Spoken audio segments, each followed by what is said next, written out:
বন্ধুরা, তোমরা সবাই কেমন আছো? আশা করি ভালো আছো। আলহামদুলিল্লাহ আমিও ভালো আছি। তো দেখো, আজকে আমি চলে এসেছি আর একটা রান্না নিয়ে। তো আজ আমি বানাবো বুটের ডালের হালুয়া। তো এখানে আমি 500 মতো বুটের ডাল নিয়েছি। আমি সেদ্ধ করে নিয়েছি, এটা আগেই সেদ্ধটা দেখাইনি। তো এবার আমি এটাকে ব্লেন্ড করে নেব। তো দেখো, ডালটা আমি মিক্সিতে নিয়ে নিয়েছি, এটা আমি ব্লেন্ড করে নেব। দেখো, এখানে আমি ডালটা ব্লেন্ড করে নিয়েছি। এখানে আমি 500 গ্রাম মতো ডাল ব্লেন্ড করে নিয়েছি। এবার আমি এখানে 550 গ্রাম মতো চিনি দিয়ে দেবো। চিনিটা তোমরা তোমাদের স্বাদ অনুযায়ী দিতে পারো। তো দেখো, আমি এখানে 550 গ্রাম চিনি দিয়ে দিলাম। তো আমি চিনিটা ডালের সঙ্গে ভালোভাবে মিক্স করে নেব। চাইলে তোমরা হালুয়া করার সময় চিনিটা দিয়ে দিতে পারো কড়াইতে। তো আমি তখন দিচ্ছি না, এখনই দিয়ে দিলাম। তো দেখো, চিনিটা ডালের সঙ্গে খুব ভালোভাবে মিশে গেছে। ততক্ষণ পর্যন্ত নাড়তে থাকবে যতক্ষণ পর্যন্ত চিনিটা ভালোভাবে গলে না যায়। কাজু বাদামটা প্রথমে ভেজে নেব। পরিমাণ মতো ঘি দিয়ে দিচ্ছি বাদামটা ভাজার জন্য।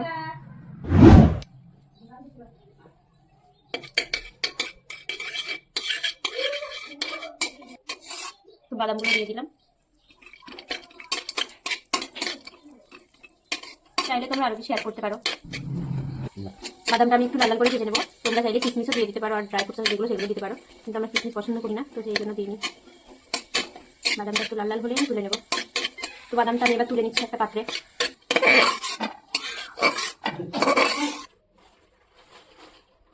আমি কড়াইতে আর একটু সামান্য ঘি দিয়ে দিলাম।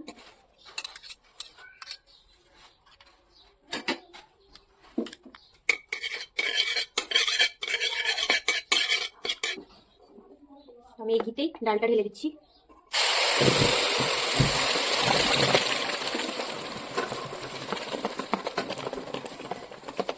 আমি সব ডাল দিয়ে দিলাম।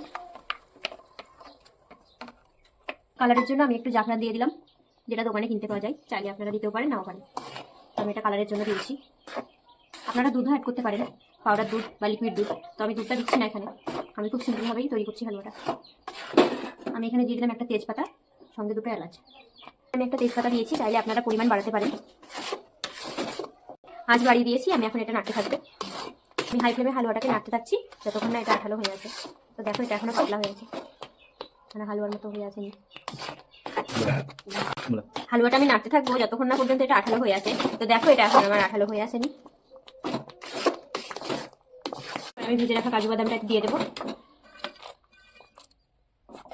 ভালোভাবে মিশিয়ে নেব। তো দেখো, হালুয়াটা প্রায় হয়ে এসছে। এবার আমি ভালোভাবে নাড়াচাড়া করে নামিয়ে নেব।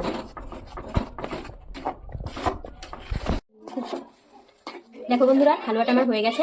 দেখো কত সুন্দর কালার এসছে, একবারে পারফেক্ট। এবার আমি নামিয়ে নেব। দেখো, আমি একটা পাত্রে আগে থেকে ঘি মাখিয়ে রেখে দিয়েছিলাম। তো সেই পাত্রে আমি হালুয়াগুলো ঢেলে নেব।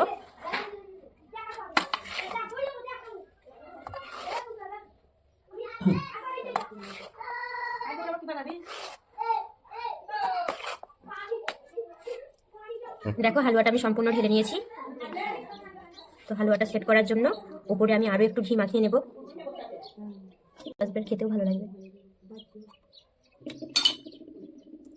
এখন গরম হয়ে আছে, তাই আমি খুন্তি দিয়ে একটু ঠিক করে নিচ্ছি।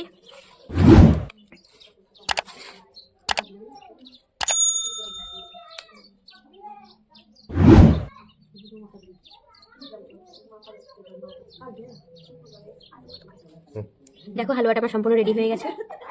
আমি ঠিকঠাকভাবে বসিয়ে নিয়েছি থালাতে।